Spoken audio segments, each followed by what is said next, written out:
So I would try to pick a niche that, if you want to learn, if you're a brand and, or an individual, I would just like pick a kind of area, maybe like learn it holistically and then break it into bits, Mhm. and try to figure out like how you can improve, each of those little bits. For me, the best way to learn SEO is to listen to what other people are doing and to like go out and look at sites that are really successful right now, break them down, understand exactly what it is they're doing right, and just Mhm. copy what they're doing. So the other thing is podcasting for me. Like I think everybody should start a podcast. Like every Right. business, yeah, for me the best way was to like have a purpose behind what I'm doing, and starting a podcast or a blog where you interview people, I think is just like the secret behind it all, really. If Mhm. you I think the reason people don't maybe is like it does take time, but also like it takes some kind of like it's a bit scary, I guess. Mhm. You gotta reach out to people, and then you just got to step out of your comfort zone a little bit because True. payoff is huge.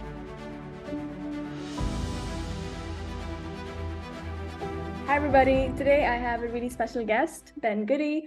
Ben, I have been following your work on LinkedIn for a very long time, and I feel like you're one person, if there's anything related to marketing, and I'm saying that as a marketer, related to SEO, I feel like your profile gives me so much more learning than anything that I could ever get from anywhere else, which is amazing.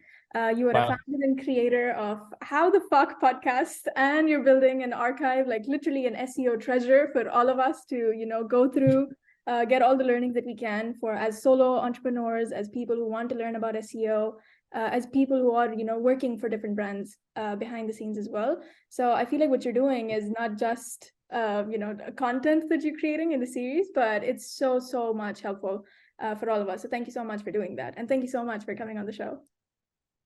Thank you very much for having me. It's nice to actually meet someone who has been following. For that.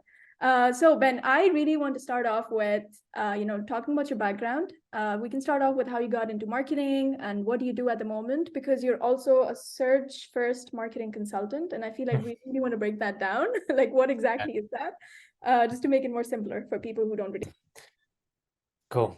So I got into marketing. I actually kind of went in and out of marketing. I Mhm. started as an intern, like when I was 18, I did a marketing internship. Oh, wow. Okay. Um, and then I went to uni and I studied like finance and economics, and I thought, oh, maybe this is interesting. Yeah. Then I realized it really wasn't interesting. I went into startup world, and Mm, that was where I got into marketing. Like I right. was just more interested in like how to grow a company and like what that's like. And then I kind of slipped into that role. Like we didn't have a product marketer. It was just Mhm. us. And I thought like this is a better way for us to grow than sales. Yeah. It just sort of took up the kind of Mhm. marketing role. Nice. And then I went from startup to startup, like always like kind of B2B technology. Like one was healthcare, one was customer service, um, one was like customer experience Mhm. technology. Nice. And I kind of bounced around a few startups and yeah, learned like very different kind of lessons in each one. But Awesome. uh, And have you always been in the SEO side for marketing, or have you tried different verticals or, different things? yeah, no, I haven't been in always in SEO. Got it. Okay. But I've always had like my own like blogs or like something like that that's Got it. like SEO has been like the thing that I found like kind of intuitively Mm-hmm. makes a lot of sense because it's one of those things I think puts the power back in your Yeah. hands. Like you don't need to have money to do it. Like Mm-hmm. anyone who can write can do SEO. Like you just gotta like that was my experience. Like we've got no budget. Mm-hmm. You're in a small startup, like figure out a way to grow. And I was like, okay, so I wrote like 50 articles in like a year. And Wow. then, we started to grow, and Mm-hmm. um, it was like a huge thing. Like I was never just in SEO, which is why I call myself like search first marketing. Right. Okay. Um, because honestly, like I think SEO, a lot of SEOs like kind of exist in like an isolated bubble. Mm-hmm. Um, and that's like I don't think any marketing channel should exist in an isolated bubble.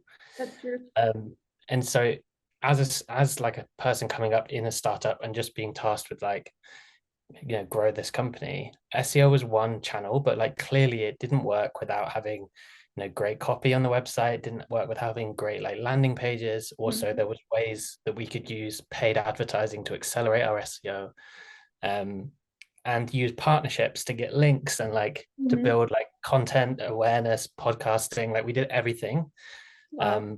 but ultimately all of that fueled our SEO engine, which I think you can't just come and just be like, hey, I'm an SEO, I'm going to optimize your website, because you need like the full funnel of like different Mhm. activities Yeah. going on. Yeah, which I think search first. I like that. Like, I Mhm. think the channel is really great to be search, but you can't do that with everything without all of the inputs. That's So, true. That's true. I think one sort of misconception that I've heard about SEO from people who are just starting off, or everybody's, I mean, now owning an agency of their own, a marketing agency, and most of the misconceptions revolve around that SEO is mostly and only linked to like stuffing your content with as many keywords as possible. But mhm. I feel like that is not even close to the truth of the whole umbrella term that it encompasses, right? Like Yeah. you mentioned about, the backlinks, you mentioned about content, you mentioned about landing pages, like there's so much more to SEO. And I would love to Mhm. hear more about that from you, like in terms of what exactly does SEO comprise of? Like if somebody wants to start working on SEO or, even like learn the skill set, like where should they start? And even for brands, I think this question goes both ways for people who want to learn and Yeah. also for brands who want to improve or start focusing on it. Good question. Good questions. Um, I would say so. Like SEO is a huge topic. Mm-hmm. Fundamentally, it's like I see it as like it's a distribution channel. Right. Basically, it's about making your work and your brand like discoverable via Google. Like like the same way that like posting something on social media is like you putting your message out through social media. I think it's the same. Like you're just optimizing to be discovered in Google, where people are making searches and they have problems, just Mm-hmm. like everywhere else. But SEO, like the inputs that go into making your content discoverable, is like a huge topic. It's like hugely debated. Like Mm-hmm. Google is the big player in this space, so most of the talk revolves around what's in Google's algorithm. Like Mm-hmm. what are all these little things that make Yeah. up like ranking factors, like Mm-hmm. what makes me rank number one, and there's hundreds of them. Yep. um which is like the whole game of SEO. Like, how do we work out how can we optimize our content in the best way to get to the top of Google? Which, in the past, their algorithm was mainly keyword Mm-hmm. focused and backlink driven, which is why, like, at some point you could just include like 500 keywords on your page and it would rank. Right. But Google's obviously got way smarter over time. Keyword stuffing doesn't work. I think they kind of either will ignore it, or they'll, their other ranking factors will make up for it, and you'll get down ranked because you've got rubbish content or whatever. Um, anyway, so there's that whole bit. There's the content, there's the optimization, there's the technical side of things, how fast your website is, um how like this internal structure and how like crawlable it is by Google. Like that's one part of it as well. Right. But each of those parts are like potentially deep expertise areas, like actually technical. I think everyone can write content, but um some people go really deep in the code and like the kind Mm-hmm. of technical side of things.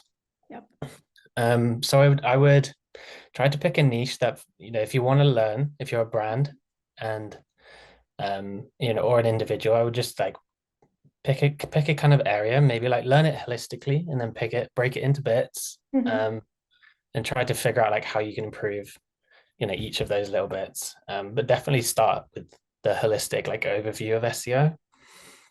And then I would like, I mean, I would advocate for like things like podcasts, because obviously I have a podcast all about SEO.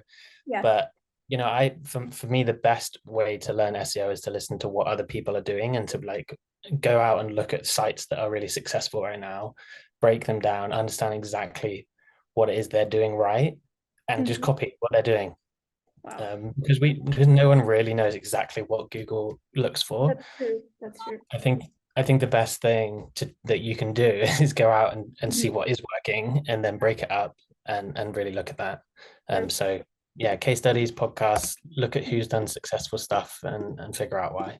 Yeah, I have one question on that actually. It just came into my mind because I personally use TikTok a lot. And I think nowadays we do see a lot of content being resurfaced around the internet, especially on LinkedIn as well. I saw it a few days ago that TikTok is moving more towards, like positioning itself as a search engine.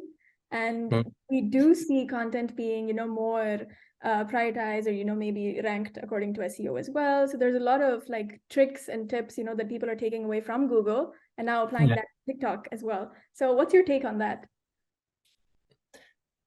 I don't know, actually. I've looked at TikTok, I've used it, I've realized how addictive it is, and then I've stopped It is. using it. As simple and short as it is. Yeah. I think as a community, we're probably all saying like, oh yeah, everyone wants to be like, oh, it's this new thing, like we should look there and worry about this. But then I think everyone who's actually been anyone who's been in marketing for a while knows that these things like come and go. Like True.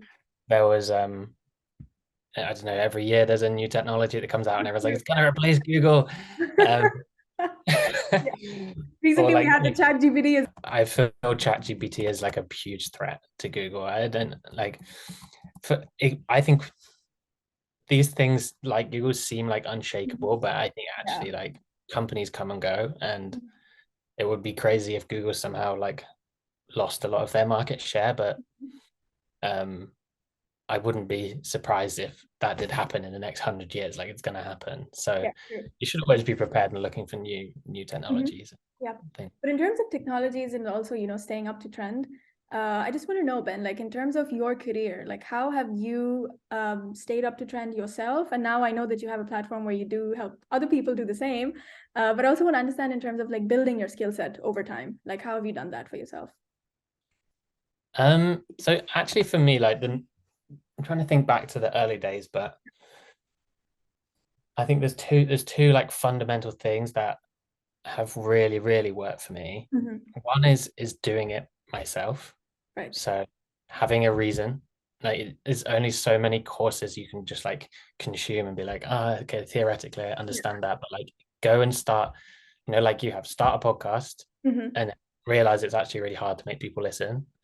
And then figure out all the growth, like what can I do to grow it, and then like what can I do to make it more interesting. Like all those things are like lessons, core lessons in marketing, like what makes something good, what makes something shareable, all those things. So like especially when it comes to SEO, like I don't know any successful SEOs ever who have not like done this, had their own blogs, have their own like sites that they test things on, like experiments that they do all the time. Like that ultimately I think is the best way to learn. And I would say the other thing is podcasting for me. Like I think everybody should start a podcast. Like every business, 3 tech companies I've been in, and for me, like I don't learn that well by like reading articles, and I don't like reading books. Right. I feel like I should, but I'm just not. It's really hard for me too. It's too long. My attention span is not good. But yeah, but like doing the podcast myself gave me a real reason to reach out to people and learn from them. So like, and then I would have a conversation, and I think I learned from other people. Like, and to be engaged, I need to be talking to them and like asking them what I want to know. And podcasts give you like a platform to be like. So like when I first started How the Fuck podcast, it was B2B marketing in general. Now it's all SEO and SEO case studies. But it was B2B marketing in general. And like I was, so, like, and I had no like no personal brand or anything at that point. But my very first episode was with like April Dunford, who's like one of the world's kind of top positioning experts, just sat me down for an hour and taught me about positioning. And then like number 2 is like Chris Walker, who's like probably the best like B2B, most innovative like B2B marketer at top of their game at the moment. Sits me down and tells me why we're doing B2B marketing wrong at the moment. So like it's the best Trojan horse is just starting something, an interview series that gives you a reason to drop into the inbox and offer someone value back so that you steal their secrets, But to be honest, you could just go and listen to podcasts if that's who you are. But for me, like, I like listening to comedy podcasts. I like listening to like fun stuff. I don't like listening to B2B marketing all the time. So yeah, for me, the best way was to like have a purpose behind what I'm doing, and starting a podcast or a blog where you interview people, I think is just like the secret behind it all, really. If Mhm. you, I think the reason people don't maybe is like it does take time, but also like it takes some kind of like it's a bit scary, I guess. Mhm. You gotta reach out to people, um, and you've got to like honestly, you've got to be like, I don't know anything about this, but I'm going to ask dumb questions. Mhm. And I think that's fair enough, and they don't mind. But actually, you can position yourself as like, I'm the learner, my audience is learning with me. Mhm. And I then love you just got to step out of your comfort zone a little bit because that. it's, yeah, the payoff is huge. I share stuff on LinkedIn that, like, I mean, I used to anyway, that stuff I just learned. And it gave me an opportunity to like refine my thinking, like Yes. here's what I've just learned, and then I explore it across the internet and be like, here's Mhm. what other people say, and like it's just a reason to learn. But that's I've always been like the learn by doing person. So like posting on LinkedIn is just another part of that. It forces you to learn. True. Um, so yeah, yeah, it's done Mhm. so much. It's changed my like career and my life doing that, posting on LinkedIn. That's So amazing. That's amazing I to would, hear. I think for me, like I can definitely resonate with the fact, by of learning by doing, because I'm also not someone who can sit through, let's say when I was back in school, like sitting through lectures and downloading everything. And I'm like, no, not possible. This is too much. But I yeah. really want to understand, Ben, like what was your inspiration behind How the Fuck podcast? Like, was it the fuck ups that inspired you, or what was the whole vision behind this? Like, why? So I was actually sat with the person who gave me my first ever marketing job, who's like my friend Vanessa Mhm. but she lives in Barcelona and that's where I worked. Right. Um, and I was just like, I just want to do this. And I was like, I'm going to do it. And then I'm going Mhm. to call it. And then it just was, we were chatting and I think I just was like, what do you think about how the fuck? Mhm. Like, yeah, why not? Love Okay, it. I'm doing it. And I just made the website and everything straight away. But Yeah. it means like, for me, it was like this feeling of like I'm looking at all these people doing amazing stuff, and I don't know how to do it. So like, how the fuck are you doing it? Yep. Um, and it's just like the how-to guides and like the Mhm. expression of like, wow, you've done something crazy. Like it's a success story. Like, how did Mhm. you do it? Tell me everything. And it was always like, I want so much detail that I can copy this myself. Um, Mhm. so I ask all the guests like really Mhm. like specific stuff that they kind of want to keep a little bit secret, but I try to get them to share it. They mostly do. Yeah, Um, true, true. Wow. yeah. But how would you compare your journey? Like, because I do understand, starting something is obviously way more scary, and then of course, like living up to it and staying consistent is even more than that. Because, once you make a decision, you're like, oh shit, I actually need to, like reach out to people and do this, Uh, and sit through those episodes and, come up with those questions and, things like that. So it is a very scary journey to do it on your own as well. But yeah. I have seen your journey with How the Fuck podcast, and I think you're doing such a tremendous job, also converting those podcasts into so like actually like full of learning, like these case studies that you've created on LinkedIn. So I really want to understand, like, how was this like whole journey for you in terms of repurposing that content on LinkedIn the way that you are doing it right now, and how different was this when you first started off and now where you're at with the podcast and the case studies? Mm. Yeah. So when I first started doing it, it was just a podcast. Yeah. Uh, and there was no like monetization Hmm. strategy, but Right. I suppose it was just like, let's grow a newsletter list and see what happens. Hmm. Um, and then actually like I did it once a week and I did like 30 episodes or 35 episodes, and then it did get a bit too much, like every single week, like it's Yeah. exhausting on top of your day job. Yeah. Um, and like I took a break, it took like a year. It was over the pandemic, so like actually I was just like kind of bored anyway. Hmm. That's Yeah. when I originally started. I think was like the original part of the pandemic, and Hmm. I took like a whole year off, because I kind of burnt out from doing that and just like exhausted. And then like my social life came back, and I was like, Yeah. I can't do this anymore. But then when then I realized like I was working for another like like SaaS business, and I realized like I'd stopped the thing that I really enjoyed kind Hmm. of doing, so that I could just focus on my job. And Yeah. actually, that's the other way around, because long term for me, like I know that I just want to be my own boss, like Yes. start my own business. So, um, yeah, I'm going to keep doing it. and Mhm. then and eventually I quit in December this year. Oh, So wow. like I kicked off the podcast again Oh my in like God. September, and I started going Mhm. like crazy on it, and I made Right. a new plan. Like I niched it down, so it was like SEO only because that's what I knew I had expertise in. Right. um I made it all about SEO. Then the case studies part was like what people were enjoying the most, and Mhm. then I started figuring out increasingly like how can I share these things like Mhm. on LinkedIn. And then I quit to go full time in it. The best thing was I got sponsors, and then Sure. I started having a premium community, and I was like, okay, this is like getting traction. I can suddenly Mhm. see a way that I could um a way forward that I could basically do Yes. this. I can get paid and make money and Mhm. live basically without it. Mhm. Um, and that was the key thing. Like Ahrefs, like the SEO tool was the Mhm. sponsor.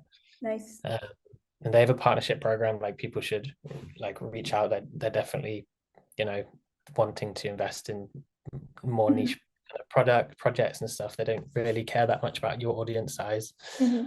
Um, so you should definitely yeah reach out to them. But yeah, and then actually like I was like everyone's going crazy about carousels, so I made like a just the biggest carousel ever about Right. about this case study I just did with Mhm. Monday.com. Right. Um, Yes. Yes. yeah, and it went like it got like 2,500 likes or something. It went Mhm. crazy, and Yep. I had like 70 premium subscribers. I had like 10 people reach out to me wanting me to like help them grow their SEO and like clients and stuff. So like that was like the day I quit that went viral. So that Oh was man. like Wow. That is amazing. That is so cool.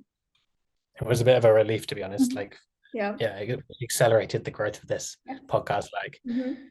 10 times instead of like the targets I would set for the whole year. It like happened very, very quickly. Mhm. Um, so yeah, it was nice. It was a nice start. Like Mhm. definitely recommend going viral if you can actually manage to do Sure. it. Yeah. It's not really an easy thing to predict. Yeah.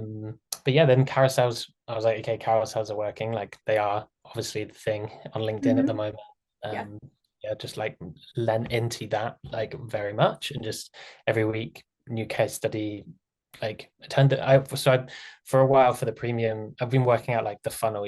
Like how Mhm. do I turn a listener into a premium subscriber, so that I can like have Mhm. money to make this Of course, makes to sense. fuel this. And so like my funnel at the moment is free podcast. I Mhm. write it up and I Yep. make a case study, and that case study is not like it's not just the podcast like transcript or anything like that. It's like me explaining why did they say this, why did they do this, like Right. what is the SEO like Mhm. theory behind this, and like how can you copy it step by step. So Yep. it's like taking it that next step further. And then I say to anyone who's listening, and then I turn that into a mini version for LinkedIn. Right. Okay. So then they see the carousel version. Mhm. I say if you want the deep dive, you go here to the blog. There's like the 3,000-4,000 word one, Mhm. and then you get this whole like experience of like you can listen, you can read Yes. along, you follow like me on social, so you have like a bit of a surround sound like Mhm. kind of understanding of each week's carousel. If you're like a follower and a subscriber, Mhm. and then I break it down into even more tips and like share them in different carousels and things. But all of it ultimately is to try to get more premium subscribers who Mhm. stick around for the long term. Yep. Uh, Yep.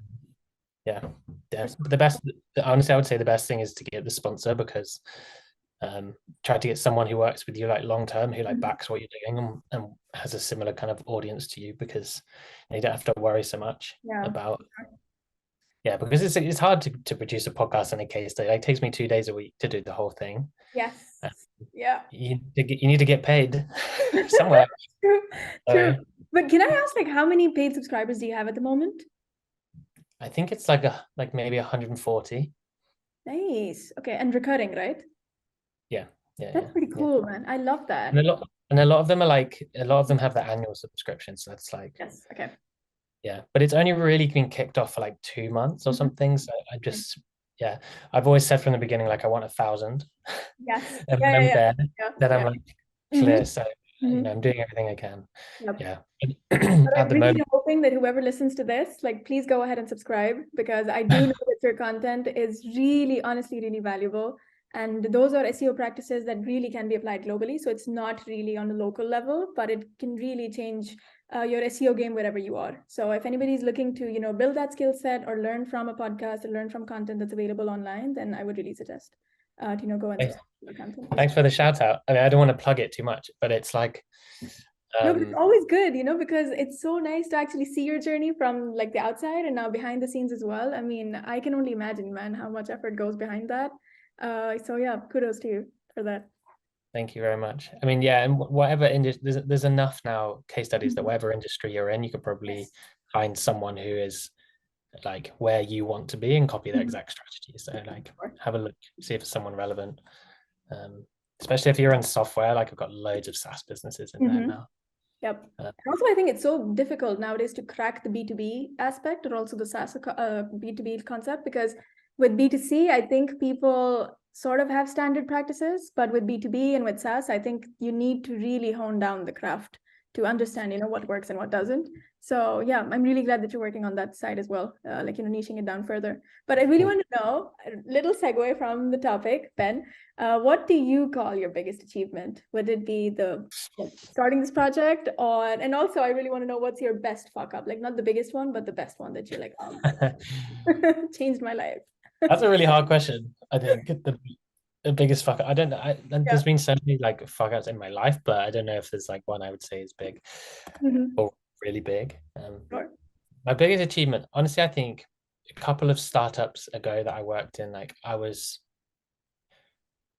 brought in, and it's not like a huge like some of the stories I tell on the podcast, like it's like 0 to 2 million in monthly visitors in Mm-hmm. 12 months. Like, Yeah. I've never done something as crazy as that. Wow. Um, but the truth is, like, probably my favorite achievement, is um, this company I used to work for, Sendy Sum. Like, when Mm-hmm. I first was with them, they had nothing, like, nothing from a marketing perspective. Like, no, they had a website, obviously, but Wow. they had no like steady kind of growth mechanism. Um, they had no SEO at all, like zero traffic. And over the year, just me, we like figured out how to make that company grow. Mm-hmm. And like that's it was like the most foundational, I guess, year from a marketing perspective. Like just outbound sales is not working at all, but like Mm-hmm. marketing was bringing in consistent like demo requests Yep. from all the activities that we started doing. Mm-hmm.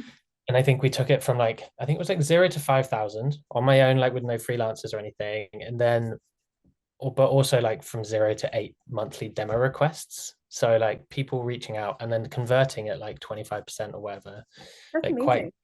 good conversion rates and like Mm-hmm. quite kind of nice deal sizes, like in the like 5,000 a month kind of thing. Wow. But I think for me, like it was just really cool to be like, oh, cool. So like we sort of figured out these things that are happening. I think for everyone on that team, it was like such a passionate team, Mm-hmm. like a huge like a really cool technology, but like we don't know how to sell this thing. We don't know how to write copy. And so I did like kind of everything from like copywriting, positioning through to like, blogging and partnerships and Mm-hmm. podcasting. Like it was a stressful year, but like we took it to somewhere like from zero to something that now like, now I left there, but now like they have big growth goals and Yep. like yeah, they're kind of taking off a bit. They work with some really Mm-hmm. cool brands like Hopin and stuff like that. Like Oh, that's cool. Super. now, and they're all from like kind of podcasts and SEO and stuff like that. So Yeah, it yeah, was really nice to see it really work. yeah. Nice. So yeah, Wow. like that was the first time I'd like built a holistic Mm-hmm. growth strategy um, that took something from absolutely nothing to like like a business basically. So that was probably my greatest achievement. Cool. I have one question on the case studies that you've done so far. Like, is there a personal favorite that you've done? Probably the Monday one that went viral. Right. Um, like yeah, it's still to this day like bringing Mm-hmm. me premium subscribers. Like Amazing. Yeah. people are still talking about it on the internet, like Mm-hmm. disagreeing or agreeing with if it's a good Right. strategy or not. Mm-hmm. Um, yeah, so I just think it was like quite a compelling story. Like people clearly, it was, zero. I think they created like 1,000 articles for Monday Mhm. in a year, and Wow. they accelerated their growth like quite dramatically from a search perspective. I don't know if everyone knows Monday.com, but at that Mhm. time when this was happening, like I could not stop seeing them. They were in they were in my like the metro, like tube, everywhere. They were every advert I ever looked at on the Mhm. internet was them. Like they were I spending keep money. seeing their YouTube ads all the time. So Yeah. I mean, they were blowing through their marketing budget to Mhm. scale up, I Yeah, guess. yeah. But yeah, I think seeing it from the search perspective and like it was that case study went through everything from like Mhm. how to choose your keywords, how to hire writers at scale, how to vet writers, where to find them, what documentation you need in place to do this, to build an operation that's successful. Oh, Like I think content operations is fascinating as like an SEO concept. Like how do you make everyone can make like one quality article a month, but how do you do that like mhm.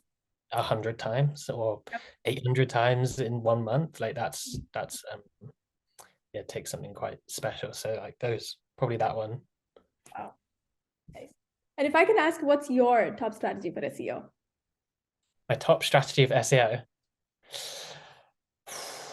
Um, so I would say just whatever you do, like listen to get the basics right, get the fundamentals right. So like, put your keywords in the right places. Don't do anything to like hack Google.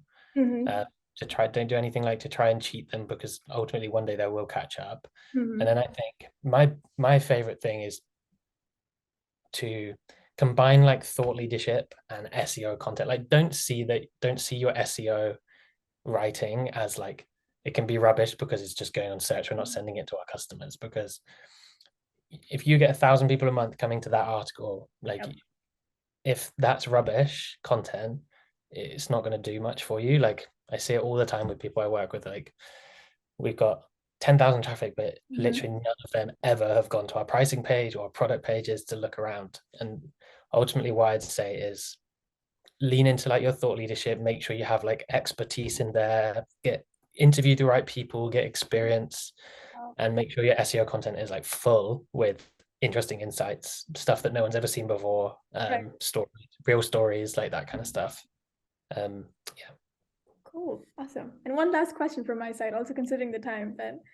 What is your advice for people to like how to invest in their marketing career in terms of starting off? Because right now we're living in a day and age where there's a lot of layoffs as well happening around us. So what's your advice to people who are in the marketing space, whether starting off or getting looking for a new job, looking for, maybe pivoting their careers? So yeah.